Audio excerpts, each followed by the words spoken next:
Hello guys, मैं श्वेतांक और आप देख रहे हैं लल्लन टॉप सिनेमा। 1986 में एक फिल्म आई थी, नाम था टॉप गन। टॉम क्रूज की ब्रेकआउट फिल्म रही थी। 36 साल बाद उस फिल्म का सीक्वल आया है, नाम है टॉप गन मैवरिक।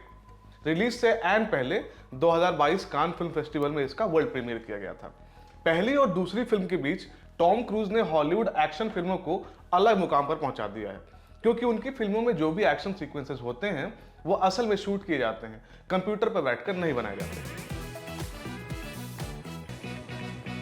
मगर दूसरी तरफ से देखें तो ये टॉप गन मैवरिक फिल्म जो है, टॉम क्रूज के आज के दौर में भी प्रासंगिक बने रहने की कवायद सी लगती है। फिल्म में एक डायलॉग है, जब एडमिरल सिम्पसन मैवरिक को कहते हैं, the future is here and you are not in it, यानी हम भविष्य में आ चुके हैं और तुम इसका हिस्सा नहीं हो।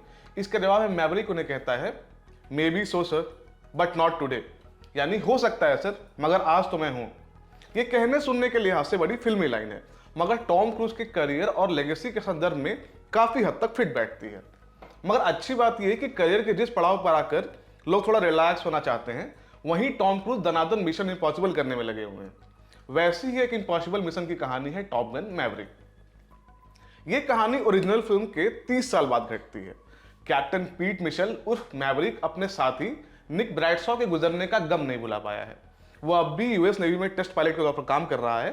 ठीक इसी समय उसके पुराने साथी एडमिरल आइसमैन उसे कुछ पायलटों को ट्रेन करने के लिए टॉप गन बुलाते हैं।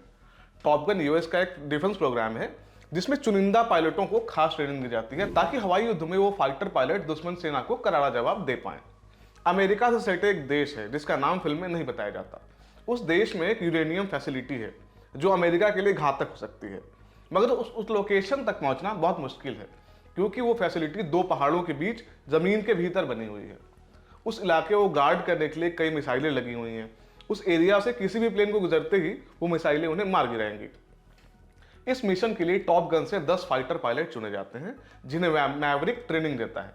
इन 10 पायलटों में उसके पुराने दोस्त निक ब्रैडशॉ का बेटा रूस्टर भी शामिल है। मैवरिक इन लोगों को ट्रेन तो करता है, मगर वो श्योर नहीं है कि वो लोग जो है ये मिशन पूरा कर पाएंगे। इतनी भूमिका के बाद ये अंदाजा लगा पाना मुश्किल नहीं है कि अल्टीमेटली इस मिशन को मैवरिक खुद पूरा करेगा। मगर वो ये सब कैसे करता है, ये जानने के लिए आपको फिल्म देखनी पड़ेगी। टॉप गन मैवरिक कोई ऐसी फिल्म नहीं है जो आपको सन्न कर देगी, ये आपको कुछ ऐसा दिखा देगी कि आप हतप्रभ होकर सिनेमाघरों से बाहर आए। मगर इस फिल्म को देखने के दौरान कोई भी ऐसा मौका नहीं आता जब आप एक पल को भी बोरियत महसूस करें। टॉप गन मैवरिक की खासियत यह है कि वो एक औसत कहानी पर कायदे से बनी हुई फिल्म है। अपने यहाँ कुछ समय से ऐसी फिल्में बन रही हैं जो फैल जाती हैं मगर सेटिस्फाइंग तरीके से खुद को समेट नहीं पाती। टॉप गन मैवरिक को देखने के बाद आपको ये शिकायत नहीं रहती। हर डिपार्टमेंट कसा हुआ है, कहीं से कुछ लीक नहीं हो रहा, इसलिए ये फिल्म दर्शकों के लिए काम करती है। टॉप गन मैवरिक में ढेर सारे प्लेन वाले हवाई सीक्वेंस हैं। फिल्म के एक बड़े हिस्से में डॉग फाइट यानी हवा में फाइटर प्लेन्स की लड़ाई देखने को मिलती है। हैरानी तब होती है जब पता चलता है कि ये सब कुछ असल में शूट किया गया है, वीएफएक्स की मदद से बनाया नहीं गया। इस तरह के सभी सीन्स फिल्म देखने के अनुभव को रिच करते हैं। आपको हवाई लड़ाई देखकर थ्रिल आ रहा है, उस लड़ाई के बीच आपको लोगों से आपसी इक्वेशन के बारे में पता चल रहा है, बैक स्टोरीज सामने आ रही हैं, मसले सुलझ रहे हैं, यानी फिल्म आपको लगातार अपने साथ एंगेज करके रखती है। जैसा कि हमने पहले बताया कि टॉप गन मैवरिक की कहानी ऐसी बिल्कुल नहीं है जो आपके होश उड़ा दे, मगर इसका मतलब ये नहीं है कि यह फिल्म खामी प्रूफ है। टॉप गन की सबसे बड़ी खामी यह है कि एक टेम्पलेट फॉलो करती है। एक नायक है जिसे चुका हुआ मान लिया गया, उसका खास दोस्त है जो उसकी मदद करता है, एक प्रोफेशनल दुश्मन है जो पहले तो उससे नफरत करता है मगर फिल्म के आखिर में हीरो का लोहा मान लेता है, और इस सब के साथ हीरो अपना खोया सम्मान भी वापस पा लेता है। मतलब थोड़े बहुत हेर फेर के साथ इस टेम्पलेट पर सैकड़ों फिल्में बन चुकी हैं। टॉप गन सेम यही चीज करती है जिससे आप निराश होते हैं। हालांकि फिर भी इस फिल्म से बासीपन की बू नहीं आती क्योंकि इसे फ्रेश तरीके से पैकेज किया गया है। ये प्रिडिक्टेबल फिल्म है, आप समझ जाते हैं कि क्या होने वाला है।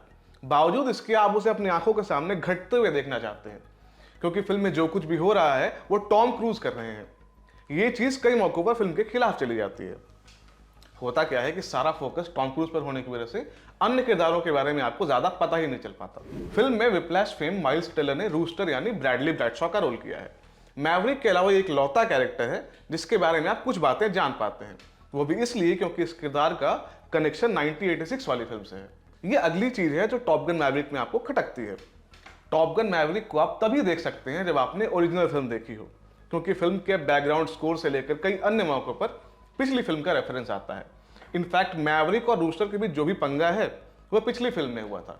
इस फिल्म में आपको उसका नतीजा देखने को मिलता है।